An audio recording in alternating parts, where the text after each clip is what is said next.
Hey, get back up there. Hey, I tell you. Wait, Adriana, the TV season or the fall season or the summer season? What do you mean? Or the Facebook season? We're not really in season 2. We're really in season 20. Yeah, I know. Well, we're the network, and we're not striking yet. No, but I am wearing my IATSE 480 shirt.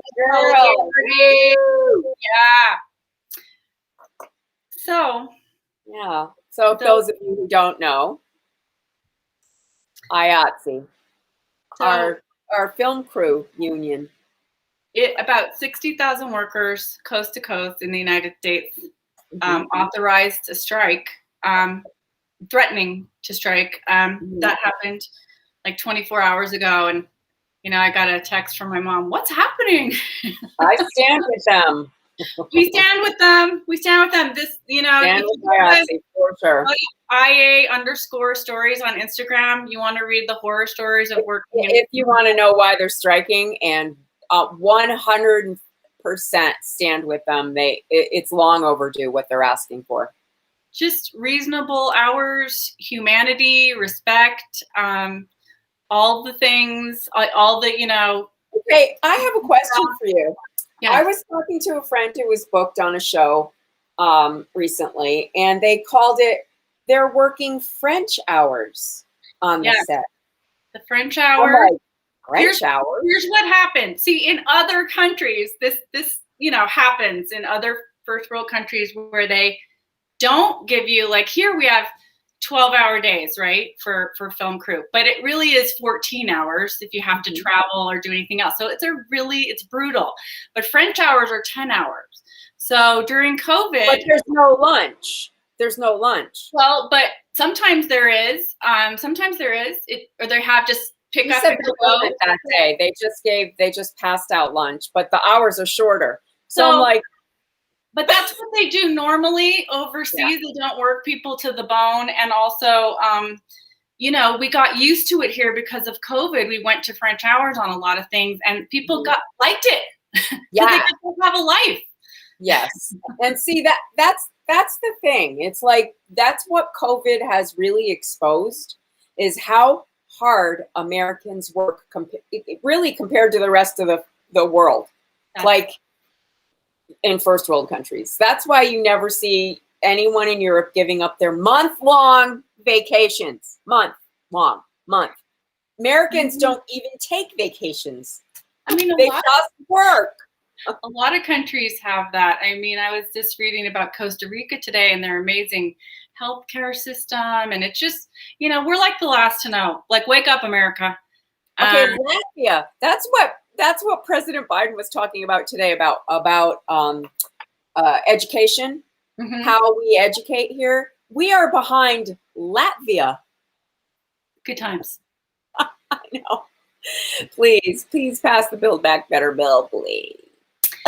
So how does that relate to Chicken Paillard tonight? Well, I think we can pound out our our frustrations on the chicken. Whenever you want to get your frustrations out, just get either a meat mallet. Don't listen, chicken. Don't listen. Or sorry about that. Or, as I do, I don't have one, so I use my cast iron small pan, and you just pound away your frustrations and you feel better after. Yeah. Well, and we're sorry about yesterday. I don't know what happened with Facebook. Does anyone? Who knows? But we're here tonight, and thanks for joining us. This is I don't know, for people who don't know what Chicken Paillard is, it's really just basically pounded, flattened chicken that you bread in, an oil of some sort. But, famously, a lot of chefs do it with it's just the perfect dinner with just protein, with a great, tasty, tangy salad. It's just so good and so easy. And I'm doing a riff off of Jeffrey Zakarian's Paillard. I don't do the same things as he does, but it's similar. And it's, you take your herbs, like I'm grasping onto my fresh rosemary. which really complements poultry so well. Yeah. So it's super easy. So I'm gonna just show you. Let's do it. Going on. Okay, so here's the prep station. I'm gonna fly in my one woman. Oh, yes. Speaking of IATSE. So yeah, right. There's no crew here. I'm it. So you've got some olive oil, some smashed garlic, and some fresh rosemary, just sort of, mingling the flavors. And I'm going to add butter to that.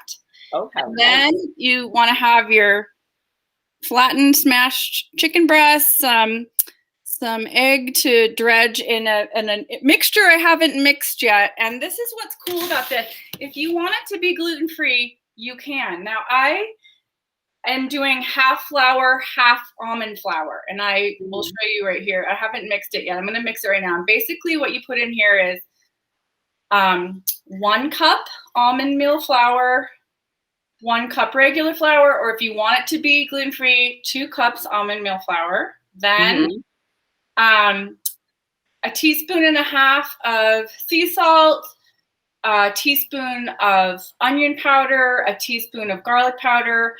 I put in a tablespoon of smoked paprika.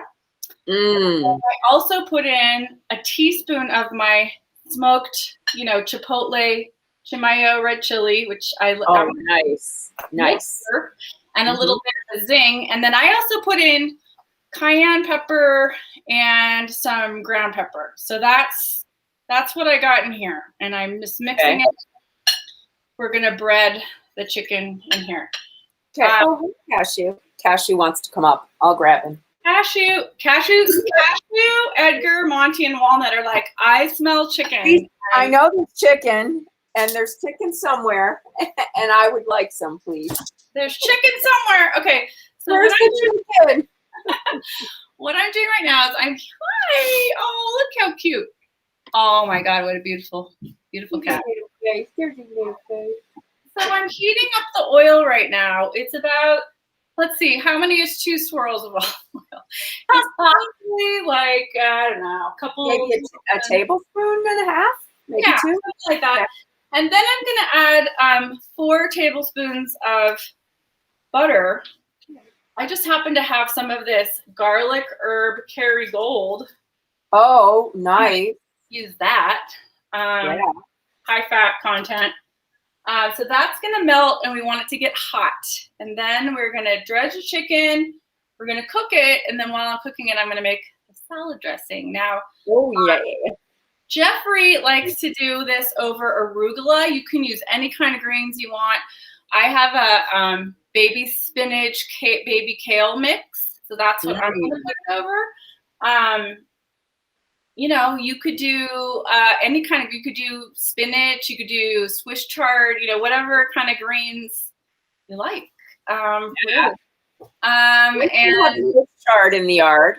Swiss chard and arugula. I'm getting a new crop of arugula because it really likes this cooler weather. Yes. So I'll probably have some in the next week or so. We've talked about this before, Debriana, how you and I like to mix butter and olive oil. I haven't met a lot of people who do that stuff, but I've always done it. And I am, these rosemary sprigs, I've got like 2.5, about this big in here. They really add a flavor to this that's nice, and the smashed garlic. So yum. Those cook, and it smells so good. Okay. Yeah. Look how easy this is. I love rosemary on chicken and potatoes. Like those are my 2 favorite rosemary things. Like if you're tired and you're coming home from work, a long day on the film set, this is not a hard one to make. I mean, it honestly takes like 15 minutes. It's not that long. And you get to pound out the chicken, which you can get some of your frustration out. Okay, I'm putting you down. It's win-win. Okay, so now I'm gonna get these, and I have taken these chicken breasts, pounded them, and I salted and peppered them and set them to the side. Okay, so you used kosher salt, right? I did not use kosher salt. I used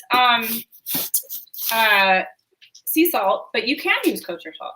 Okay. You know. Oh, it looks like our commenting section is messed up today. Oh, great. So I don't know if people are saying things today. I'm just announcing that because there's something going on with Facebook, as we all know. Oh my God. It's just classic, isn't it? Okay, so here's the chicken.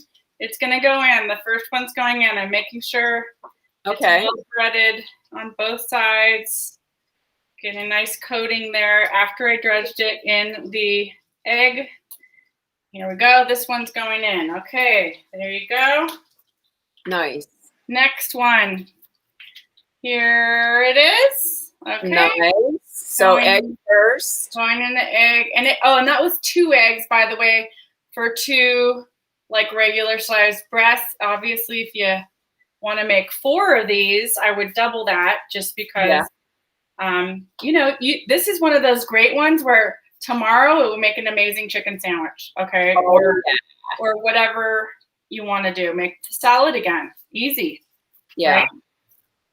So the almond meal really makes it good too. Yeah, that adds a really nice flavor profile to the just plain flour, that's for sure. Yes. So I'm just telling people, like, if you say you wanted to use almond flour now in your breading things, it just instead, of your normal situation. Okay, I have to wash my hands. Hold this. Okay. Right back. I'll hold down the fort. Hold down the fort since we have no commentary. Yeah, I know. Cashew has left the building. Yay. Like, there's no chicken for me. I'm out. Actually, I'll save you a bite. Okay. Yeah, he loves chicken. Edgar's just praying something drops right now. He's like, please have it drop. Please. So I brined my chicken the other day. Remember, we made those cocktails with the apple cider. Well, some of it got hard on my end because we didn't drink it all. So I used that to brine chicken, and it was great. Just saying, if you have any hard cider. So there's a whole, it's funny. I clean out the refrigerator from our little experiments all the time. And half of the time I'm like, hey, I could use this for something. Like remember the shrub we had? And like, yes, I love shrub. That was actually still good because it's solid vinegar, Yep. So anyway. It's so good mixed with just Pellegrino shrub. So So this is cooking nicely. You want to do it like 4 minutes on each side, depending on the thickness. Touch it to see if it seems like it's that a great pan? I love this pan. We've talked about it before. We've seen it many times. It is called, oh my God, I can't see it right now. It's a stone pan, right? The stone pan, it's Italian. I'll put the name on the recipe. I can't see it in this light. Okay. I love it.